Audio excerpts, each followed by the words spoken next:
세리야, 제발 내 눈을 똑바로 봐. 널 세상에서 가장 사랑하는 사람이 누구야? 루시야? 아니야. 바로 나 민경채란 말이야. 대답해. 어서 대답하란 말이야. 찢어질 듯한 고함 소리가 병실의 하얀 벽을 타고 흘러내리며 정적을 날카롭게 베어냈습니다. 민경채의 두 눈은 핏발이 서다 못해 금방이라도 터져버릴 듯 붉게 충혈되어 있었고, 그녀의 손은 공포에 질려 뒷걸음질 치는 민세리의 어깨를 뼈가 으스러질 정도로 움켜쥐고 있었습니다. 그것은 사랑이 담긴 어머니의 손길이 결코 아니었습니다. 마치 벼랑 끝에서 1000km 낭떠러지로 추락하지 않으려는 사람이 마지막 남은 지푸라기를 잡는 것과 같은 처절하고도 섬뜩한 집착이 묻어나는 손길이었습니다. 민세리의 어깨를 파고드는 민경채의 손톱은 이미 하얗게 질려 있었습니다. 언니 왜 이래? 아파. 이거나. 대체 왜 이렇게까지 집착하는 거야? 영문을 알 수 없는 민세리는 민경채의 기괴한 행동에 온몸을 사시나무 떨듯 떨며 비명조차 제대로 지르지 못한 채 입술만 달달 떨었습니다. 방금 전까지만 해도 자신을 공주님이라 부르며 다정하게 대했던 언니가, 아니 엄마라고 주장하는 이 여자가 순식간에 지옥에서 기어 나온 악귀처럼 변해버린 모습을 민세리는 도저히 받아들일 수가 없었습니다. 민세리의 동공은 갈 곳을 잃고 격렬하게 흔들렸고, 호흡은 과호흡이 온 듯 가빠졌습니다. 눈앞의 민경채는 더 이상 보호자가 아니라 자신을 집어삼키려는 포식자처럼 보였습니다. 민경채는 지금 제정신이 아니었습니다.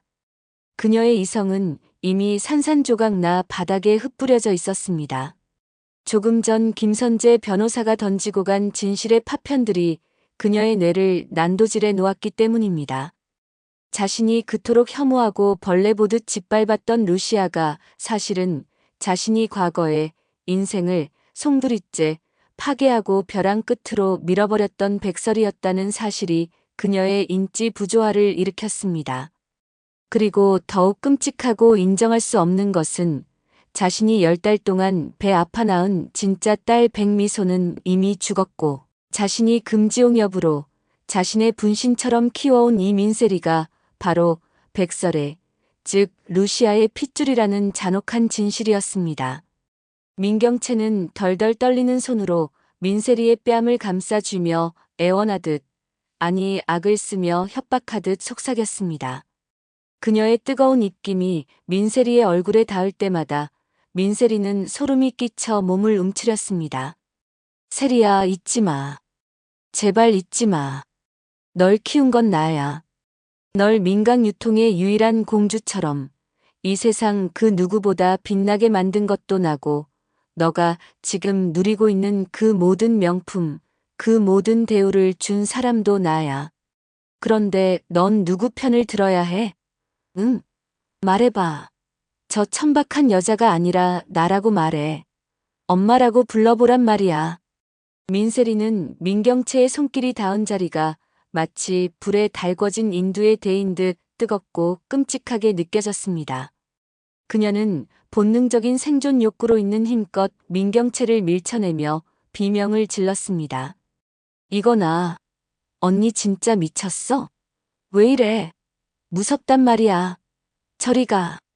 그 순간 병실 문이 거칠게 열리며 서늘한 냉기가 방 안으로 밀려들어왔습니다. 마치 한겨울의 칼바람이 몰아치듯 공기가 차갑게 내려앉았습니다. 루시아였습니다. 그녀는 감정 없는, 아니 감정을 철저히 배제한 서늘한 눈빛으로 머리카락이 헝클어진 민경채와 공포에 질려 구석으로 몰린 민세리를 응시했습니다. 그 눈빛은 마치 먹잇감을 앞에 둔 맹수처럼 조용했지만 그 동공 깊은 곳에는 모든 것을 태워버릴 듯한 푸른 불꽃이 일렁이고 있었습니다. 루시아는 지금 분노를 터뜨리는 것이 아니라 분노를 연료 삼아 차갑게 타오르고 있었습니다. 루시아는 천천히, 아주 천천히 그들에게 다가갔습니다. 또각또각. 대리석 바닥을 울리는 루시아의 구두 굽소리가 민경채의 심장을 조여오는 카운트다운처럼 혹은 사형 집행을 알리는 종소리처럼 들렸습니다. 루시아는 두려움에 떠는 민세리를 자신의 등 뒤로 숨기며 민경채를 정면으로 노려보았습니다. 그 눈빛만으로도 민경채를 압도하기에 충분했습니다. 세리에게 손대지 마, 민경채. 당신의 그 더러운 집착, 이제 역겨우니까. 그 더러운 손으로 아이를 만지지 마. 민경채는 루시아의 말에 입술을 깨물며 핏물을 흘릴 듯 도끼를 뿜어냈습니다. 그녀는 루시아가 자신의 것을 빼앗으려 한다는 망상에 사로잡혀 있었습니다. 너가 감히 나한테. 넌 다 알고 있었지? 내가 남의 자식을, 그것도 내 원수의 자식을 키우며 낄낄거리는 꼴을 보면서 속으로 얼마나 비웃었어? 내 딸 미소가 차가운 바닥에서 죽어갈 때 넌 너의 딸이 민강에서 호의호식하는 걸 보며 즐거워했냐고. 이 악마 같은 년. 민경채의 절규에 가까운 비난에 루시아의 눈썹이 미세하게 꿈틀거렸습니다. 죽은 딸 미소의 이름이 나오자 심장이 찢어지는 듯한 통증이 느껴졌지만 루시아는 여기서 무너질 수 없었습니다. 그녀는 동요하지 않았습니다. 오히려 더욱 차가운 목소리로 수수룡 메스처럼 민경채의 가장 아픈 곳을 정확히 찔러 들어갔습니다. 착각하지 마. 당신이 세리를 사랑해서 키운 게 아니잖아. 당신은 그저 당신의 욕망을 채울 인형이 필요했을 뿐이야. 당신은 단 한 번이라도 세리가 무엇을 좋아하는지, 무엇을 슬퍼하는지 진심으로 들여다본 적 있어? 없잖아. 세리는 당신에게 그저 과시하기 위한 명품 가방 같은 액세서리였지. 딸이 아니었어. 진짜 엄마라면 아이를 이렇게 공포에 떨게 하지 않아. 지금 세리의 눈을 봐. 당신을 엄마로 보는 게 아니라 괴물로 보고 있잖아. 그 말은 정확히 민경채의 폐부를 찔렀습니다. 민경채는 반박하려 입을 열었지만 목소리가 나오지 않았습니다. 컥컥거리는 소리만 목구멍을 맴돌았습니다.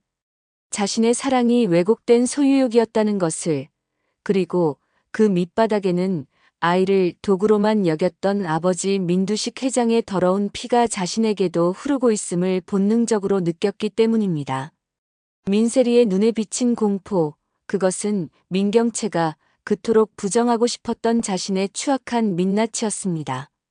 같은 시각, 병원의 VIP 병동 가장 안쪽, 민두식 회장의 병실에서는 또 다른 검은 음모가 싹트고 있었습니다. 하반신의 감각이 완전히 사라진 채 침대에 묶여있는 신세가 되었지만 민두식의 악랄함은 육체의 구속을 비웃기라도 하듯 더욱 독하게 피어올랐습니다. 그는 자신이 무너질 수도 있다는 공포를 남을 파괴하는 것으로 해소하려 했습니다. 그는 덜덜 떨리는 손으로 전화기를 움켜쥐고 수화기 너머의 어둠을 향해 살기 어린 명령을 내렸습니다. 문태경, 그놈 숨통을 오늘 안으로 끊어놔. 내 말이 안 들려? 지금 당장 처리하란 말이야. 실수하면 너희들도 무사하지 못할 줄 알아. 쥐도 새도 모르게 처리해. 시체는 찾을 수도 없게 만들고 뼈조각 하나 남기지 말고 갈아버려.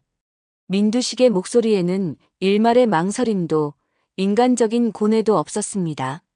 오직 자신의 안위를 위한 살이만이 가득했습니다. 문태경은 자신의 과거 악행을 낱낱이 알고 있는 유일한 증인이자 민강 유통의 핵심 기술을 훔쳐갔다고 믿는 눈엣가시였습니다. 그가 살아 입을 여는 순간 민강 유통의 제국은 모래성처럼 무너질 수 있었습니다. 민두식은 자신의 다리가 움직이지 않는다는 사실에 대한 무력감과 분노를 살인 교사라는 가장 잔혹한 방식으로 해소하려 하고 있었습니다. 어둠이 짙게 깔린 시각, 문태경은 인적이 드문 공장지대 골목길을 걷고 있었습니다. 며칠 전부터 느껴지던 불길한 시선이 오늘따라 더욱 가깝게 목덜미를 스치듯 느껴졌습니다. 차가운 밤 공기 냄새 사이로 비릿한 위험의 냄새가 섞여 있었습니다. 그는 본능적으로 발걸음을 재촉했지만 골목 모퉁이를 도는 순간 검은 승합차 한 대가 굉음을 내며 그의 앞길을 가로막았습니다. 문이 열리고 검은 마스크를 쓴 덩치 큰 사내들이 쏟아져 나왔습니다. 누구냐? 너희들 뭐야? 문태경이 저항하며 소리쳤지만 사내들은 대답 대신 무자비한 쇠파이프를 휘둘렀습니다. 퍽 하는 둔탁한 소리와 함께 문태경의 복부가 가격당했습니다. 숨이 턱 막히며 문태경이 바닥에 쓰러지자 그들은 짐짝처럼 그를 들어 차 트렁크에 구겨 넣었습니다. 문태경의 손톱이 아스팔트를 긁었지만 소용없었습니다. 쾅! 트렁크 문이 닫히며 문태경의 시야는 완벽한 암흑 속에 갇혔습니다. 차가 거칠게 출발하면서 문태경의 몸은 이리저리 부딪혔고 극심한 공포와 통증이 그를 잠식해 들어갔습니다. 트렁크 안에서 맡아지는 매캐한 기름 냄새가 죽음을 예고하는 것만 같았습니다. 이대로 죽는 건가? 아버지의 억울함도 풀지 못하고 루시아 씨에게 도움만 받은 채 이렇게 허무하게 개죽음을 당하는 건가? 문태경은 어둠 속에서 필사적으로 정신을 붙잡으려 애썼지만 희미해져가는 의식은 그를 깊은 절망의 늪으로 끌어당겼습니다. 하지만 민두식은 치명적인 것을 간과하고 있었습니다. 루시아는 민두식이 궁지에 몰리면 쥐새끼처럼 어떤 비열한 짓이라도 할 수 있는 인간이라는 것을 누구보다 뼛속 깊이 알고 있었습니다. 문태경이 납치된 바로 그 시각 루시아의 휴대폰 화면에는 붉은 점 하나가 빠르게 도심을 벗어나 이동하고 있었습니다. 그녀는 문태경의 안전을 우려해 문태경 몰래 그의 휴대폰에 고성능 위치 추적 앱을 설치해 두었던 것입니다. 이것은 그녀의 치밀함이 빛을 발하는 순간이었습니다. 태주 씨 움직여요. 놈들이 기어이 태경 씨를 납치했습니다. 위치는 서쪽 외곽 폐창고 방향이에요. 속도 내요. 루시아의 다급하지만 침착한 연락을 받은 모태주의 눈빛이 매섭게 변했습니다. 그는 핸들을 꺾으며 엑셀을 끝까지 밟았습니다. 스포츠카의 엔진이 맹수처럼 포효하며 도로를 질주했습니다. 타이어가 비명을 지르며 아스팔트를 태웠습니다. 모태주에게 문태경은 단순한 협력자가 아니었습니다. 잃어버린 정의를 되찾기 위한 동지이자 자신이 지켜내지 못했던 과거의 아픔을 치유해줄 소중한 사람이었습니다. 모태주의 손에 땀이 찼지만 핸들을 쥔 악력은 더욱 강해졌습니다. 폐창고에 도착한 납치범들은 문태경을 낡은 의자에 묶어놓고 마지막 처리를 준비하고 있었습니다. 바닥에는 증거를 인멸하기 위한 휘발유통이 놓여 있었고 퀴퀴한 곰팡이 냄새와 기름 냄새가 뒤섞여 숨을 쉬기조차 힘든 역겨운 공기를 만들어내고 있었습니다. 문태경의 얼굴은 피범벅이 되어 있었고 한쪽 눈은 부어올라 뜨지 못하는 상태였습니다. 회장님 특별 지시다. 고통 없이 깔끔하게 보내드려라. 흔적 남기지 말고. 리더로 보이는 사내가 번들거리는 회칼을 꺼내들며 문태경에게 다가갔습니다. 문태경은 눈을 질끈 감았습니다. 이제 끝이구나 싶은 순간 차가운 칼날의 기운이 목덜미에 닿으려는 찰나였습니다. 쾅! 창고의 육중한 철문이 굉음과 함께 박살나며 모태주의 차가 그대로 창고 안으로 돌진해 들어왔습니다. 먼지가 자욱하게 피어오르는 가운데 모태주가 차 문을 박차고 뛰어내렸습니다. 그 더러운 손 치워. 당장. 모태주의 등장은 그야말로 폭풍 같았습니다. 그는 망설임 없이 사내들에게 달려들었습니다. 수적으로 절대적으로 불리한 상황이었지만 분노로 무장한 모태주의 주먹은 정확하고 묵직했습니다. 그의 무술 실력은 실전에서 단련된 살인 무기나 다름없었습니다. 하는 소리와 함께 뼈가 부러지는 소리가 창고 안을 울렸습니다. 모태주가 현란한 몸놀림으로 놈들의 시선을 끄는 사이 뒤따라 도착한 경찰 특공대가 창고를 포위하고 창문을 깨고 진입했습니다. 손들어. 움직이면 쏜다. 전원 무릎 꿇어. 경찰의 진입으로 상황은 순식간에 종료되었습니다.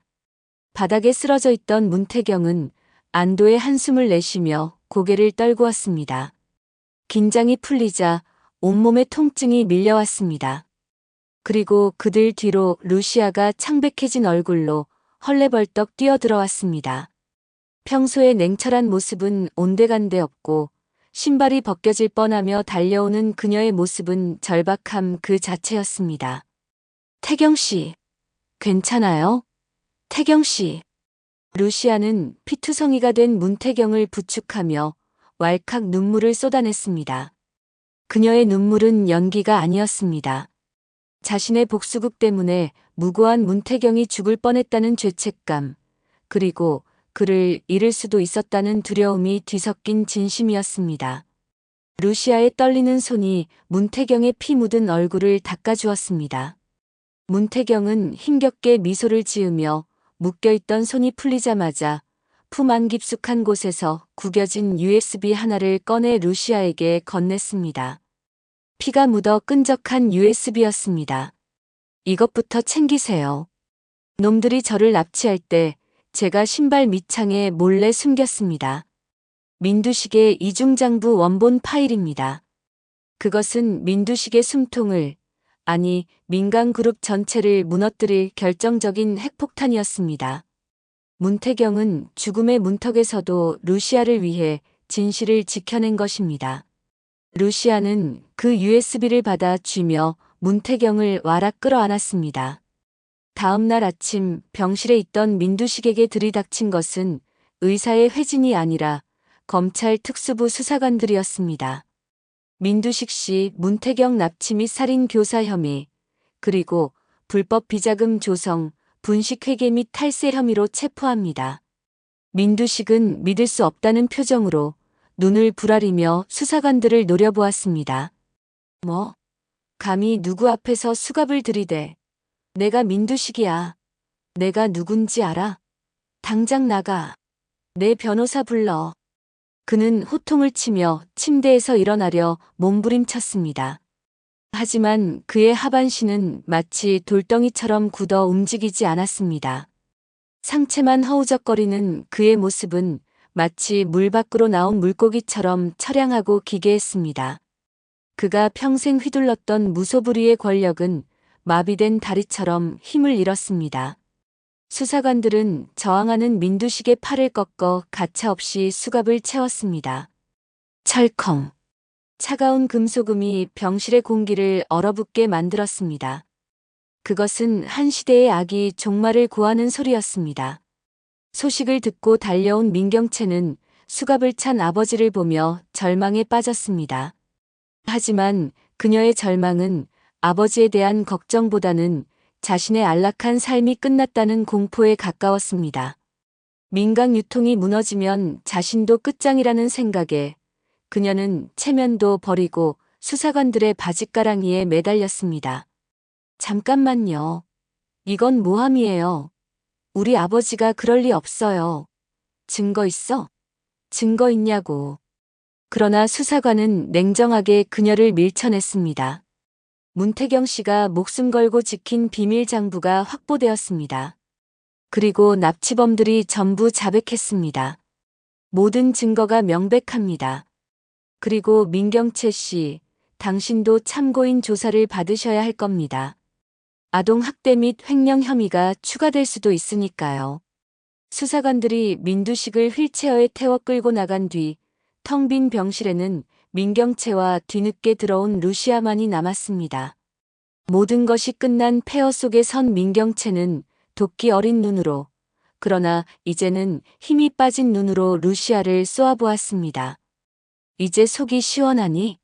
우리 집안을 이렇게 박살 내놓으니까 좋아. 너가 사람이냐? 어떻게 이렇게 잔인해? 민경채의 비난에 루시아는 싸늘하게 비웃었습니다. 그리고 천천히 민경채에게 다가가 귓가에 나지막이 하지만 또렷하게 속삭였습니다. 아직 하나가 남았지. 너가 그토록 알고 싶어 했던 내 정체. 그리고 내가 평생을 궁금해했던 그날의 진실. 민경채는 숨을 멈췄습니다.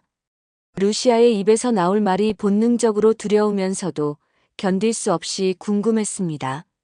나를 루시아라고 부르지 마. 내 이름은 백설이야.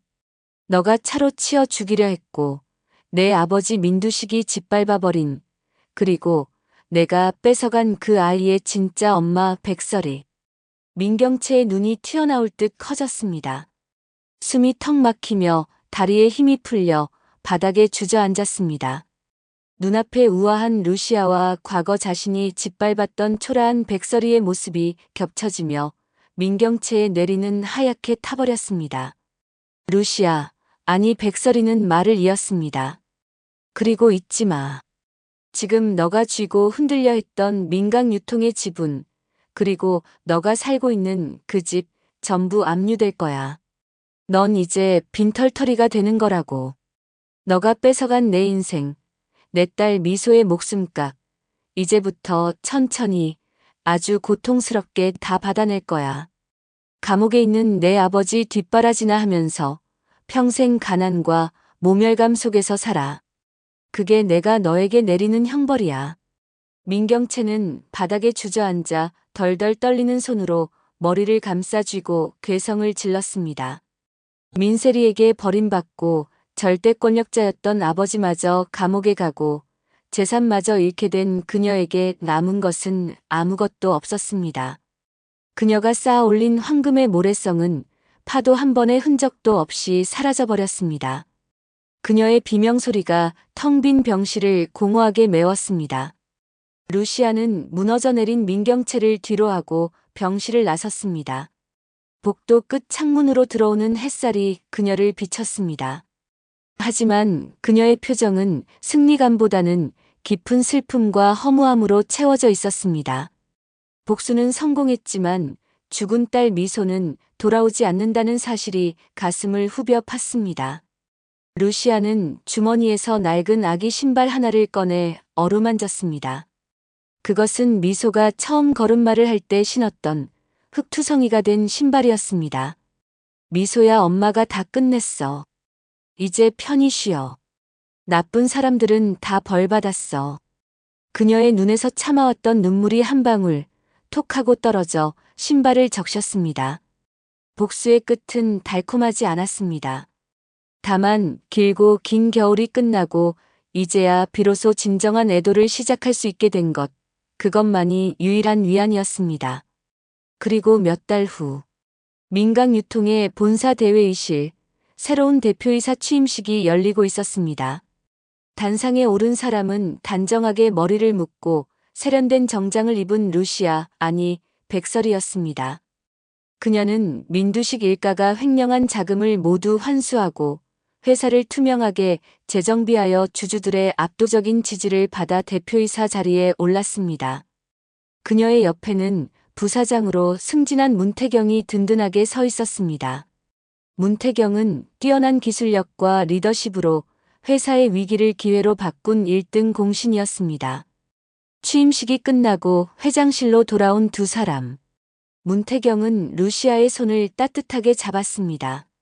고생 많았어요, 루시아 대표님. 아니, 설혜 씨. 백설이는 환하게 웃으며 문태경을 바라보았습니다. 태경 씨가 없었으면 불가능했어요. 앞으로도 평생 내 옆에 있어 줄 거죠? 문태경은 대답 대신 품에서 작은 반지 케이스를 꺼냈습니다.